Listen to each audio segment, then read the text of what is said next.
রাষ্ট্রপতি নির্বাচন নিয়ে এখনই কিছু ভাবছে না বিএনপি। দলটি বর্তমান রাষ্ট্রপতি মোহাম্মদ শাহাবুদ্দিনকে শপথে রেখে দিতে চায়। বিএনপির একটি নির্ভরযোগ্য সূত্র জানিয়েছে, রাজনৈতিক কারণে বর্তমান রাষ্ট্রপতিকে রেখে দেওয়ার পক্ষে দলটি। বিএনপির হাইকমান্ডে এই বিষয়ে নীতিগত সিদ্ধান্ত নিয়েছে। এ কারণে মোহাম্মদ শাহাবুদ্দিনকে সহসায় রাষ্ট্রপতির পদ থেকে অপসারণ করা হচ্ছে না। তবে তিনি পূর্ণ মেয়াদ থাকবেন কিনা অথবা কতদিন পর্যন্ত থাকবেন তা এখনই বলা কঠিন।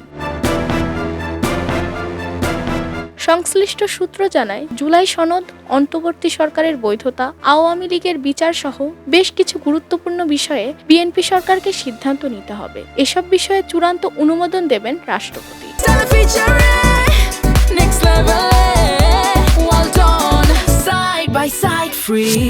এসব বিষয় বিবেচনায় রেখেই তাকে অপসারণ না করার নীতিগত সিদ্ধান্ত নিয়েছে বিএনপি হাইকমান্ড।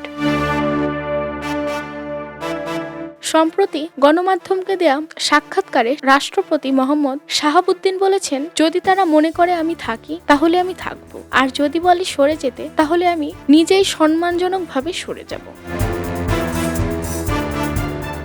নাম প্রকাশে অনিচ্ছুক বিএনপির স্থায়ী কমিটির এক সদস্য খবরের কাগজকে বলেন, বর্তমান রাষ্ট্রপতি মোহাম্মদ শাহাবুদ্দিনকে সম্মানজনকভাবে বিদায় দেয়া হবে। তিনি গত ১.৫ বছরে চারিদিকে নানা চাপের মধ্যে সাংবিধানিক ধারাবাহিকতা অক্ষুণ্ণ রেখেছেন। তাই বিএনপি তাকে সম্মানজনকভাবে বিদায় দেওয়ার পক্ষে।